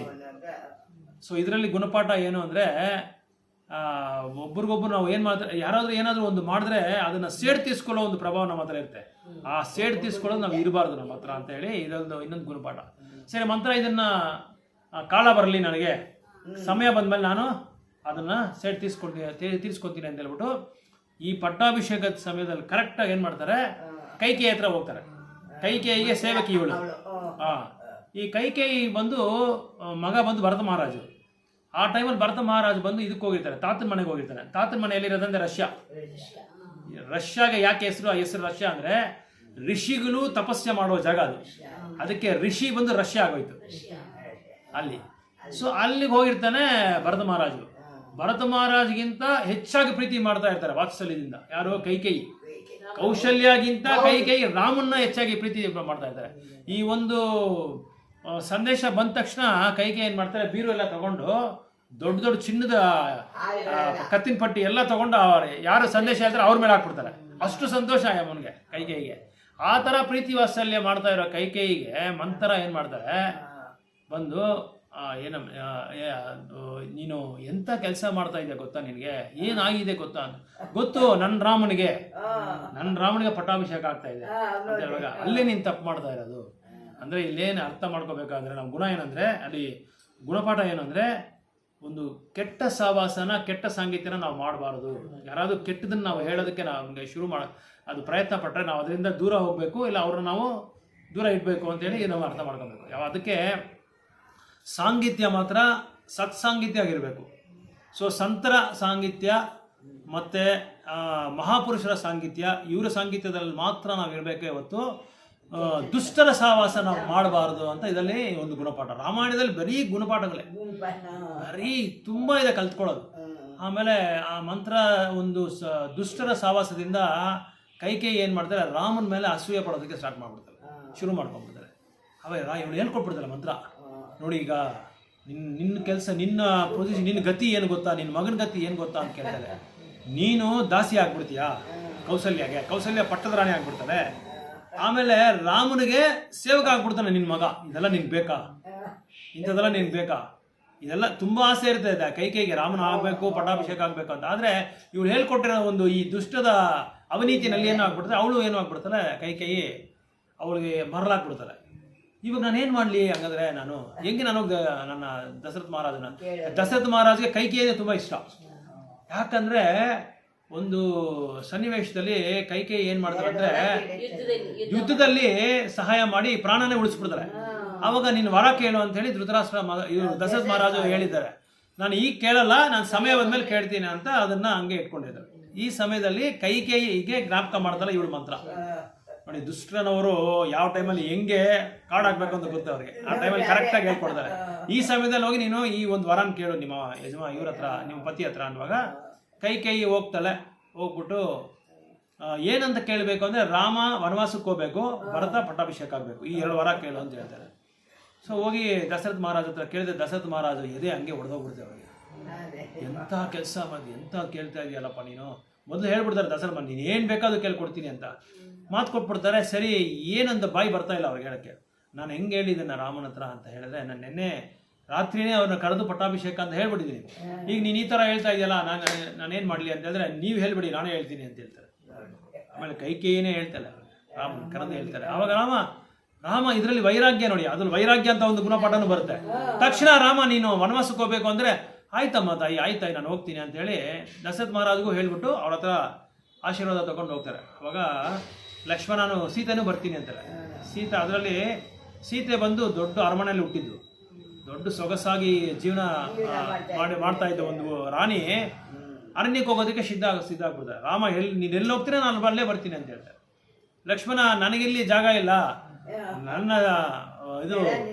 ನನ್ನ ದೈವತ್ ನನ್ನ ಆರಾಧನಾ ಪುರುಷ ಎಲ್ಲಿದ್ದಾರೆ, ನಾನು ಅಲ್ಲೇ ಹೋಗ್ತೀನಿ ಅಂತ ಅವರು ರೆಡಿ ಆಗ್ಬಿಡ್ತಾರೆ. ಅವಾಗ ಲಕ್ಷ್ಮಣನ ಕೋಪ ಬಂದ್ಬಿಡುತ್ತೆ, ಭರತನ ಮೇಲೆ ಕೋಪ ಬಂದ್ಬಿಡುತ್ತೆ, ಕೈಕೇಯಿ ಮೇಲೆ, ಕೈಕೇಯಿನ ಸಾಯಿಸಕ್ಕೆ ಹೊರಟೋಗ್ಬಿಡ್ತಾರೆ. ಅವಾಗ ರಾಮ ಹೇಳ್ತಾರೆ, ನೀನು ಸುಮ್ಮನೆ ಮಾತಾಡಿರೋ ಕೋಪ ಬೀಳ್ಬೇಡ. ಯಾಕಂದ್ರೆ ಲಕ್ಷ್ಮಣ ಕೋಪ ಜಾಸ್ತಿ, ರಾಮನ ಬಗ್ಗೆ ಏನಾದರೂ ಹೇಳಿದ್ರೆ ಕೋಪ ಜಾಸ್ತಿ ಲಕ್ಷ್ಮಣನಿಗೆ. ಆವಾಗ ಅವನ್ನ ಶಾಂತಿ ಮಾಡಿಕೊಂಡು, ನನ್ನ ಮಾತು ನೀನು ಕೇಳಂಗಿದ್ರೆ ನನ್ನ ಜೊತೆ ಸುಮ್ಮನೆ ಬಾ ಅಂತ ಹೇಳ್ಬಿಡ್ತಾರೆ. ಆವಾಗ ಇವರು ಲಕ್ಷ್ಮಣನು ರಾಮ ರೆಡಿ ಆಗ್ಬಿಡ್ತಾರೆ. ರಾತ್ರಿ ಹೇಳಿರ್ತಾರೆ, ಬೆಳಗ್ಗೆ ಪಟ್ಟಾಭಿಷೇಕ. ಬೆಳಗ್ಗೆ ಬಂದು ಕೈಕೇಯಿ ಹೇಳ್ತಾ ಇದ್ದಾಳೆ, ನಿನಗೆ ಪಟ್ಟಾಭಿಷೇಕ ಅಲ್ಲ, ಭರತನಿಗೆ ಪಟ್ಟಾಭಿಷೇಕ ಅಂದರೆ ಆಯಿತು. ಒಂದು ಮಾತು ಮಾತಾಡೋಣ. ನಾವು ಆ ಪೊಸಿಷನ್ ಇದ್ರೆ ಹೆಂಗಿರ್ತಾ ಇದ್ರಿ, ಫಸ್ಟ್ ಅವಳನ್ನ ಏನೋ ತಗೊಂಡು ಅವಳನ್ನ ಏನಾದ್ರೂ ಹಾಕ್ಬಿಟ್ಟು ಫಸ್ಟ್ ನಾವು ಕೂತ್ಕೊಂಡ್ಬಿಡ್ತಾ ಇದ್ದೀವಿ. ಆದರೆ ರಾಮನಿಗೆ ಎಷ್ಟು ವೈರಾಗ್ಯ, ಅದೇ ಒಂದು ಲಕ್ಷಣ. 6 ಐಶ್ವರ್ಯ ಬರ್ತಲ್ಲ, ಅದರಲ್ಲಿ ಭಗವಂತನಿಗೆ ಒಂದು ಐಶ್ವರ್ಯ, ಒಂದು ಲಕ್ಷಣ ಏನಂದರೆ ಈ ವೈರಾಗ್ಯ, ಜ್ಞಾನ, ಶಕ್ತಿ, ಆಮೇಲೆ ಇದು ಆಪುಲೆನ್ಸ್, ಐಶ್ವರ್ಯ, ಇದೆಲ್ಲ 6 ಆಪುಲೆನ್ಸಸ್ ಇರೋದೇ ಭಗವಂತ ಅಂತ ಹೇಳಿದ್ರು. ಸರಿ, ತಕ್ಷಣ ರಾಮ ಇದಕ್ಕೆ ಒಪ್ಕೊಂಡು ಹೊರಡ್ತಾರೆ. ಸೊ ಹೊರಟುವಾಗ ಏನಾಗುತ್ತೆ ಅಂದರೆ, ಯಾರಿಗೂ ಇಷ್ಟ ಇಲ್ಲ ಅಲ್ಲಿ ಅಯೋಧ್ಯೆಯಲ್ಲಿರೋರೆಲ್ಲರೂ ಭರತನ ಮೇಲೆ ಕೋಪ ಬಂದ್ಬಿಡುತ್ತೆ ಎಲ್ರಿಗೂ. ಇದೆಲ್ಲ ಭರತನೇ ಮಾಡಿರೋದು ಇದೆಲ್ಲ ಕೆಲಸ. ಅವನು ಗೊತ್ತೇ ಇಲ್ಲ, ಏನು ಗೊತ್ತಿಲ್ಲ. ಸೊ ಇದೆಲ್ಲ ಭರತನೇ ಆ ಕೈಕೇಯಿಗೆ ಹೇಳ್ಕೊಟ್ಟಿರೋದು ಅಂತ ಹೇಳಿ ಅವ್ರಿಗೆಲ್ರಿಗೂ ಏನಾಗುತ್ತೆ ಅಂದರೆ ಅವಧೂರಾಗ್ಬಿಡುತ್ತೆ, ಬೇರೆ ಥರ ಮಾತಾಡ್ಕೊಂಡ್ಬಿಡ್ತಾರೆ. ಇವರು ಆ ಥರ ಮಾತಾಡೋಕ್ಕೆ ಶುರು ಮಾಡ್ಕೊಂಡ್ಬಿಡ್ತಾರೆ. ಮಂತ್ರಿ ಯಾರವರು, ದಶರಥದ ಮಂತ್ರಿ ಇರ್ತಾರಲ್ಲ ಮುನಿಗಳು, ವಸಿಷ್ಠರು ಯಾವತ್ತೂ ಆ ಥರ ತಿಳ್ಕೊಳ್ಳಲ್ಲ. ಅವ್ರಿಗೂ ಆ ಥರ ಅರ್ಥ ಮಾಡ್ಕೊಂಡ್ಬಿಡ್ತಾರೆ, ಇದೆಲ್ಲ ಭರತ ಮಹಾರಾಜ ಮಾಡಿರೋದು, ಭರ್ತನೇ ಮಾಡೋದು ಅಂತೇಳಿ. ಆಮೇಲೆ ಬರ್ತಾ ಇದ್ದಾನೆ, ಅವ್ರ ತಾತನ ಮನೆಯಿಂದ ಬರ್ತಾ ಇರುವಾಗ ನೋಡಿದ್ರೆ ಅಯೋಧ್ಯ ಎಲ್ಲ ಮುಳುಗೋಗ್ಬಿಟ್ಟಿದೆ, ಶೋಕದಲ್ಲಿ ಮುಳುಗೋಗ್ಬಿಟ್ಟಿದೆ. ಯಾವತ್ತು ಅಯೋಧ್ಯ ಹೆಂಗಿದೆ ಕಲ ಅಂತಿತ್ತು ಪ್ರಕಾಶವಾಗಿ. ಯಾಕಂದ್ರೆ ಅಯೋಧ್ಯ ಅಂದ್ರೆ ರಾಮ ಅಂದ್ರೆ ಅಯೋಧ್ಯ. ರಾಮನ್ ಬಿಟ್ಟು ಅವ್ರಿಗೆ ಏನು ಗೊತ್ತಿಲ್ಲ ಅಯೋಧ್ಯ ಮಕ್ಕಳಿಗೆ, ಅಯೋಧ್ಯ ವಾಸಿಗಳಿಗೆ. ಅದಕ್ಕೆ ಇವಾಗಲೂ ರಾಮ ದೇವಸ್ಥಾನ ಕಟ್ಟಿವಾಗ ನೋಡಿ ಎಷ್ಟೋ ಕೋಟ್ಯಾಂತರ ರೂಪಾಯಿ ಬಂದ್ಬಿಟ್ಟಿದೆ ಅಂತೆ. 1 ರೂಪಾಯಿ ಕೂಡ ಯಾವುದು ಗೌರ್ಮೆಂಟ್ ಇಲಾಖೆ ಕೊಟ್ಟಿಲ್ಲಂತೆ ಕಟ್ಟೋದಿಕ್ಕೆ, 1 ರೂಪಾಯಿ ಕೊಟ್ಟಿಲ್ಲಂತೆ. ಎಲ್ಲ ಜನರದೇ ಅಂತ, ಭಕ್ತರದೇ ಅಂತ, ಅಷ್ಟು ದುಡ್ಡು ಕೊಟ್ಬಿಟ್ಟಿದ್ದಾರಂತೆ. ಅದಕ್ಕೆ ಯಾರೋ ಈ ರಾಜಕಾರಣಿಗಳು, ಪ್ರತಿಪಕ್ಷ ನಾಯಕರು ಇವ್ರು ಇರ್ತಾರಲ್ಲ, ವಿರುದ್ಧದವರು, ಅವ್ರು ಹೇಳಿದಾರಂತೆ, ಇದು ದುಡ್ಡೆಲ್ಲ ತಗೊಂಡೋಗಿ ರಾಮನವಮಿಗೆ ಇದು ರಾಮನ ಮಂದಿರ ಕಟ್ಟೋದಕ್ಕೆ ಹಾಕ್ಬಿಟ್ಟಿದ್ದಾರೆ. ಅದೇ ದುಡ್ಡಿದ್ರೆ ಹಾಸ್ಪಿಟಲ್ ಕಟ್ಬೋದಾಯ್ತು, ಕಾಲೇಜುಗಳು ಕಟ್ಬೋದಾಯ್ತು, ಸ್ಕೂಲ್ಗಳು ಕಟ್ಬೋದಾಯ್ತು ಅಂತ. ಆಮೇಲೆ ಅದಕ್ಕೆ ಸರಿಯಾದ ವಿಶ್ಲೇಷಣೆ ಕೊಟ್ಟಿದ್ದಾರೆ. ಈ ದುಡ್ಡು ನಾವು ಸರ್ಕಾರದಿಂದ ಯಾವುದು 1 ರೂಪಾಯಿ ನಾವು ಹಾಕಿಲ್ಲ, ನಮ್ಮ ಭಾರತ ವರ್ಷದ ರಾಮ ಭಕ್ತರು ಕೊಟ್ಟಿರೋದು ದುಡ್ಡು ಇನ್ನೂ ಉಳಿದಿದೆ. ದುಡ್ಡ ಎಷ್ಟೋ 1000 ಕೋಟಿ ನಿರ್ಮಾಣ ಆಗಕ್ಕೆ ಕೊಟ್ಟಿದ್ದಾರಂತೆ, ಇನ್ನು ಉಳಿದಿರೋ ದುಡ್ಡು ಇನ್ನೂ ಇದೆಯಂತೆ. ಆಮೇಲೆ ಆ ದುಡ್ಡಿನ ಬಡ್ಡಿನಲ್ಲಿ ಇವಾಗ ಮೇಂಟೈನ್ ಮಾಡ್ತಾ ಇರೋದು ದೇವಸ್ಥಾನ. ಅಷ್ಟು ನೋಡಿ, ಅಷ್ಟೊಂದು ರಾಮ ಅಂದ್ರೆ ಅಷ್ಟೊಂದು ಪ್ರೀತಿ ಎಲ್ಲರಿಗೂ. ಅಯೋಧ್ಯದಲ್ಲಿ ರಾಮ ಆವಾಗಲೇ, ಯಾಕಂದ್ರೆ ಆವಾಗಿರೋ ಪ್ರೀತಿ ಇನ್ನೂ ಅದು ಹಂಗೆ ಗೊತ್ತಾಗ್ತದೆ ನಮಗೆ, ಇನ್ನೂ ಇದೆ ನೋಡಿ. ಇವನ್ ನೀವು ರಾಮನವಮಿಗೆ ನೋಡಿ ಇದು ದೀಪಾಲಂಕಾರ ಮಾಡ್ತಾರೆ, ಲಕ್ಷಾಂತರ ದೀಪನ ಅದನ್ನು ಬೆಳೆಸ್ತಾರೆ ಅಯೋಧ್ಯೆಯಲ್ಲಿ. ಯಾಕಂದ್ರೆ ರಾವಣನ ಸಂಹರಣೆ ಮಾಡಿ ವಾಪಸ್ ಬರುವಾಗ ಅವ್ರನ್ನ ಆಹ್ವಾನ ಮಾಡಿದ್ದು ದೀಪಾವಳಿ ದಿನ, ಅದಕ್ಕೆ ದೀಪನ ಇದು ಮಾಡೋದು. ಸರಿ, ಇವರು ಏನು ಮಾಡ್ತಾರೆ, ಭರತನ ಮೇಲೆ ಎಲ್ಲ ಬಂದ್ಬಿಡುತ್ತೆ, ಇದು ಕೆಟ್ಟ ಹೆಸರು ಬಂದ್ಬಿಡುತ್ತೆ ಭರತನಿಗೆ. ಆವಾಗ ಬಂದು ಕೈಕೇಯಿ ಹತ್ರ ಬಂದರೆ ಕೇಳ್ತಾರೆ ಇವರು ಭರತ ಮಹಾರಾಜರು, ಏನಾಯಿತು ನನ್ನ ರಾಮ ಇಲ್ಲಿ, ಯಾಕೆ ತಂದೆ ಆ ಥರ ಇದ್ದಾರೆ, ಯಾಕೆ ಅಯೋಧ್ಯೆ ಈ ಥರ ಶೋಕದಲ್ಲಿ ಮುಳುಗೋಗ್ಬಿಟ್ಟಿದೆ, ಏನು ಅಂದರೆ ಈ ಥರ ಆಯಿತು ಅಂತ ಹೇಳಿದ್ರೆ ಅದಕ್ಕೆ ಇವರು ಕೈಕೇಯಿ ಹೇಳ್ತಾರೆ, ನೀನೇ ಇನ್ಮೇಲೆ ರಾಜ, ನಿನ್ನೆ ಪಟ್ಟಾಭಿಷೇಕ ಮಾಡಿಸ್ತೀನಿ ಅಂತ ಹೇಳಿದ್ರೆ, ನಿನ್ನ ತಾಯಿನ ಅಂತೇಳಿ ಚೆನ್ನಾಗಿ ಬೈದ್ಬಿಡ್ತಾರೆ. ತಾಯಿನೇ ಇದು ಸಾಯಿಸೋ ಕೊಟ್ಟೋಗ್ಬಿಡ್ತಾರೆ ಇವರು ಭರತ ಮಹಾರಾಜರು. ಆವಾಗ ಭರತನಿಗೆ ತುಂಬ ಕೋಪ ಬಂದು ಇದು ಅಯೋಧ್ಯ ಬಿಟ್ಟು ಸೀದಾ ರಾಮನ ಹತ್ರ ಹೊರಟೋಗ್ಬಿಡ್ತಾರೆ. ಯಾಕಂದ್ರೆ ಭರತನ ಹತ್ರ ಯಾರು ಮಾತಾಡ್ತಾ ಇಲ್ಲ. ಭರತ ಅಂದ್ರೆ ಎಲ್ಲರೂ, ಅವ್ರಿಗೂ ರಾಮನ್ ನೆಕ್ಸ್ಟ್ ಯಾರಂದ್ರೆ ಬರ್ತಾನೆ, ಅವ್ರು ನೋಡಿ ಎಷ್ಟೋ ಎಲ್ಲರೂ ಸಂತೋಷವಾಗಿ ಮಾತಾಡ್ತಾರೆ, ಅವ್ರು ಒಬ್ರು ಮಾತಾಡ್ತಾ ಇಲ್ಲ. ಯಾಕಂದ್ರೆ ಇವನೇ ರಾಮನ ಶತ್ರು, ಇವನೇ ರಾಮನಿಗೆ ಯಾರು ಶತ್ರು, ನಮ್ಗೆಲ್ಲರೂ ಶತ್ರುನೇ ಅಂತೇಳಿ ಅಯೋಧ್ಯೆನ ನಿರ್ಧಾರ ಮಾಡ್ಕೊಂಡ್ಬಿಡ್ತಾರೆ. ಆಮೇಲೆ ಹೋಗ್ತಾರೆ ಇವರು ಕಾಡಿಗೆ ಹೋಗಿ ರಾಮನ ಹತ್ರ ಅವ್ರಿಗೂ ಇವ್ರಿಗೂ ಯಾಕಂದ್ರೆ ಇಲ್ಲಿ ಲಕ್ಷ್ಮಣ್ ಕೂಡ ತಿಳ್ಕೊಂಡ್ಬಿಡ್ತಾನೆ, ತಪ್ಪಾಗಿ ಅರ್ಥ ಮಾಡ್ಕೊಂಡ್ಬಿಡ್ತಾರೆ ಭರತನ್ ನೋಡ್ಬಿಟ್ಟು. ಅವಾಗ ರಾಮ ಹೇಳ್ತಾನೆ, ನೀನ್ ಇಷ್ಟೇ ಅರ್ಥ ಮಾಡ್ಕೊಂಡಿದ್ದು ಭರತನ, ಆದ್ರೆ ರಾಮ ಒಬ್ರಿಗೆ ಮಾತ್ರ ಅರ್ಥ ಆಗಿದೆ ಭರತ ಮಹಾರಾಜ ಗುಣ ಏನು, ಅವ್ರು ಎಷ್ಟು ನನ್ನ ಪೂಜೆ ಗೊತ್ತು, ಎಷ್ಟು ಪೂಜೆ ಮಾಡ್ತಾ ಇದಾರೆ, ನನ್ನ ಎಷ್ಟು ಆರಾಧನೆ ಮಾಡ್ತಾ ಇದಾರೆ ಹೃದಯದಲ್ಲಿ, ಅದು ರಾಮನ್ ಮಾತ್ರ ಗೊತ್ತಿದೆ ಅಂತೆ. ಸೊ ಭರತನ್ ಬರ್ತಾ ಇರುವಾಗ ಲಕ್ಷ್ಮಣಿಗೆ ಏನಾಗುತ್ತೆ ಅಂದ್ರೆ ಗೊತ್ತಾಗ್ಬಿಡ್ತಾರೆ, ರಾಮನ್ಗೆ ಹೇಳ್ಬಿಡ್ತಾರೆ, ರಾಮ ಇವನು ಬರ್ತಾ ಇದ್ದಾನೆ, ನಿನ್ನ ಏನೋ ಸಂಹರಣೆ ಮಾಡೋದಕ್ಕೆ ಬರ್ತಾ ಇದ್ದಾನೆ, ನೀನು ಹೂ ಅಂತಿಲ್ಲ, ನಾನು ಇವಾಗಲೇ ಅವನ್ನ ತಗೊಂಡು ಏನಾದ್ರು ಹಾಕ್ಬಿಡ್ತೀನಿ, ಅವನ್ನ ಸಾಯಿಸ್ಬಿಡ್ತೀನಿ ಅಂತ. ಲಕ್ಷ್ಮಣ ಸ್ವಲ್ಪ ಇರೋ ಸಹನವಾಗಿರೋ, ಭರತನ ಬಗ್ಗೆ ನಿನಗೇನು ಗೊತ್ತು, ನಿನಗೇನು ಗೊತ್ತಿಲ್ಲ ಅವ್ರ ಬಗ್ಗೆ, ಸ್ವಲ್ಪ ನೀನು ಸಹನವಾಗಿರೋ ಅಂತ ಹೇಳುವಾಗ ಭರತ ಬಂದು ರಾಮ ಭರತನ ಇಬ್ಬರಿಗೂ ಸಂವಾದ ನಡೀತೆ. ನೆಕ್ಸ್ಟ್ ನಾಳೆ ಶುರು ಮಾಡ್ಕೊಳ್ಳೋಣ, ಯಾಕಂದ್ರೆ 5 ಅರ್ಥ ಆಗೋಯ್ತು ಇದು ಬಾಳಕಾಂಡ. ನೆಕ್ಸ್ಟು ನಾಳೆದು ರಾಮನವಮಿ ಆಗೋರು ಇದನ್ನೇ ಶುರು ಮಾಡ್ತೀವಿ.